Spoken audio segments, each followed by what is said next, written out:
So let's start with the big announcement from President Obama this week about a trade deal. The Trans-Pacific Partnership, the U.S. and 11 other countries covering 40% of the global economy, 800 million consumers. It's already started a big battle between people who love free trade and people who care more about protectionism. Where do you come down? Well, I have said from the very beginning that we had to have a trade agreement that would create good American jobs, raise wages, and advance our national security. And I still believe that's the high bar we have to meet. I have been trying to learn as much as I can about the agreement, but I'm worried. I'm worried about currency manipulation not being part of the agreement. We've lost American jobs to the manipulations that countries, particularly in Asia, have engaged in.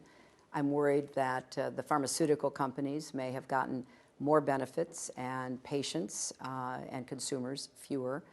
I think that there are still a lot of unanswered questions, but for me, it really comes down to those 3 points that I made and the fact that we've learned a lot about trade agreements in the past years. Sometimes they look great on paper. I know when President Obama came into office, he inherited a trade agreement with South Korea.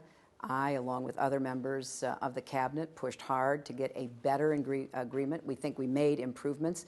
Now, looking back on it, it doesn't have the results we thought it would have in terms of access to the markets, more exports, et cetera. So are you saying that as of today, this is not something you could support? What I know about it as of today, I am not in favor of what I have learned about it. And there's one other element I want to make because I think it's important.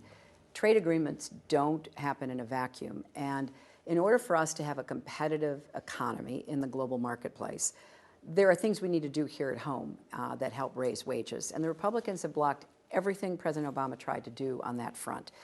So for the larger issues, and then what I know, and again, I don't have the text, we don't yet have all the details, I don't believe it's going to meet the high bar I have set.